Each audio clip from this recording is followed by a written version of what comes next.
Hey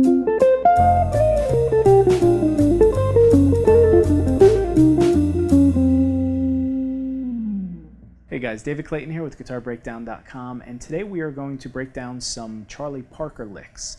We're going to do a series actually of these, 3 or 4 licks. They're based out of an article in Guitar Techniques magazine. Now, we've done several lessons based on articles in that magazine. To me, it's one of the best magazines out there. It's a little pricey, but it's well worth the price. There's so much meat to this magazine, and the contributors are all amazing musicians. I mean, back in the day, Guthrie Govan used to run a few articles. Sean Baxter's one of the contributors. Pete Callard does the jazz, or has, I think there's been a few other guys doing it too, but Pete's been doing most of their jazz articles. And they do such a great job. First of all, they're great, amazing musicians in and of themselves, but they do such a great job breaking down the artists that they're covering.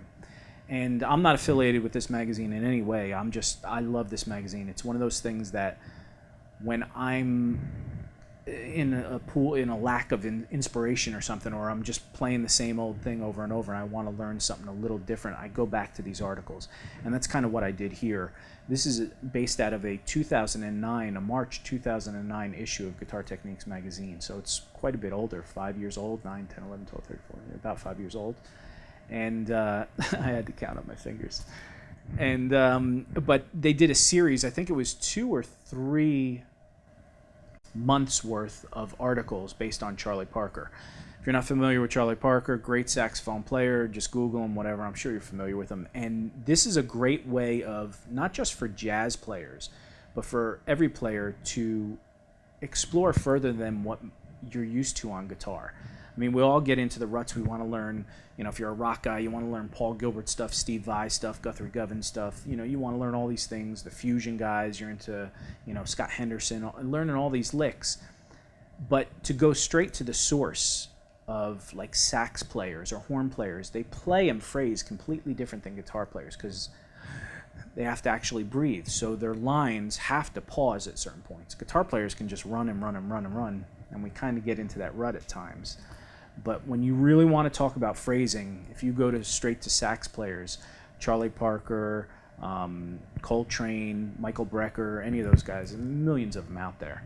But the really old school, Miles Davis and all that kind of stuff, you will learn so much. Anyway, this is our attempt to do what we did. I think we did some George Benson lessons. You can check those out. We did a series of lessons on Wes Montgomery, I think, or we have him coming up, or I don't know. We've got a bunch of guys that we're going to do. And Charlie Parker is the topic for today. So this is lick 1. I think we're going to do 3 or 4 licks, and I will get to it right now. If you guys like this kind of stuff, please subscribe, click thumbs up, share this video, and let us know what you want to see, and we'll try and get to it. But let's get to this first lick. All right, so we're going to do what we always do, which is walk note for note through this. We'll try and do it pretty quickly, and then we will come back and talk a little bit of theory and concepts so that not only do you walk away with a really cool lick, but you can maybe take some of these concepts and use them in your own playing. Before we get into that real quick, I'm using this Ibanez guitar. It's my little jazz box. It's a really good sounding guitar, really dig it. I'm running through an Ernie Ball volume pedal, not that I need that, but it's at the beginning of my chain, and I have an Exotic Effects EP Boost. I have an Aya R-Comp compressor into a Strymon Blue Sky reverb, into an analog delay by Maxon, AD999, into my Sir Badger 18-watt head, into an awesome Bob Burt cabinet with Celestians in it. And Bob makes amazing custom cabinets. I'll put a link in the description. I couldn't be more happy with this cabinet, so check that out if you guys like the way this stuff sounds. To the lick, this is based off of a blues progression in the key of F, and it's basically the first 4 bars of the blues.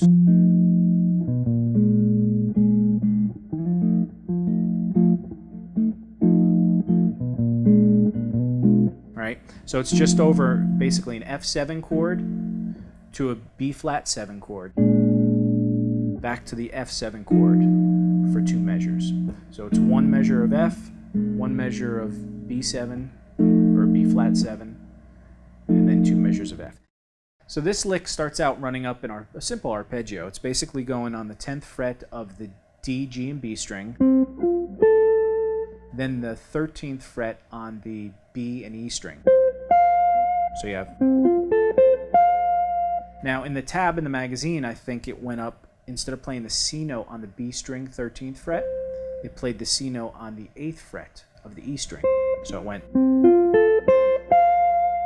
I just felt a little more comfortable running it up this way.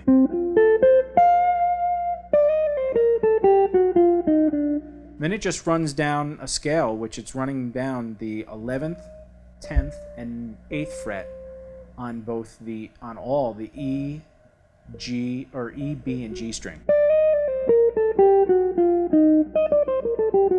Right? So you have...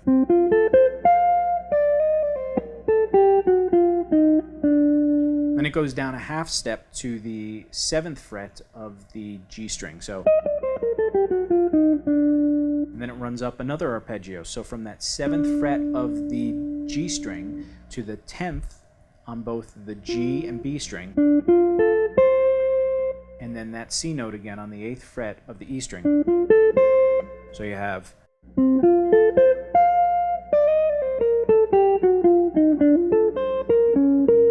Then it does this little pivot off of both the B and the D string on the 11th fret on both the B and B and D string.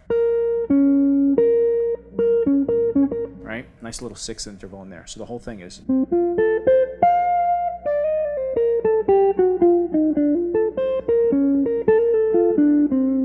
Then it does this little trill from the 10th to the 11th fret on the B string. Then it goes down an arpeggio from the 10th fret of the G string. So you have 10, 11, 10, that's hammer on and pull off on the B string. Then you go to the 10th fret of the G string to the 12th fret of the D string to the 10th fret of the D string. So that whole thing is...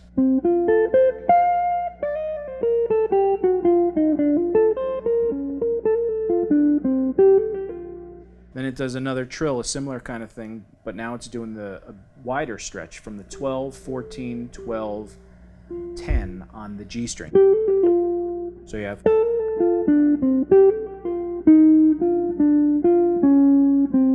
Then it just does a series of pivot notes. It's going from the pivoting off of this G string 10th fret, so it's an F note, and you're just walking down on the D string from the 13, 12, 11 to 10. So you're landing on that C note, right? So the whole thing is...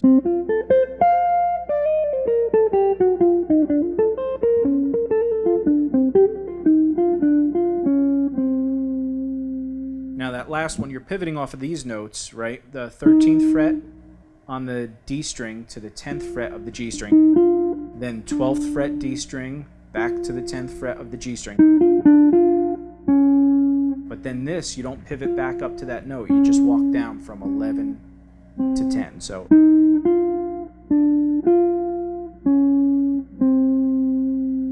and that's it. So we'll play it one more time.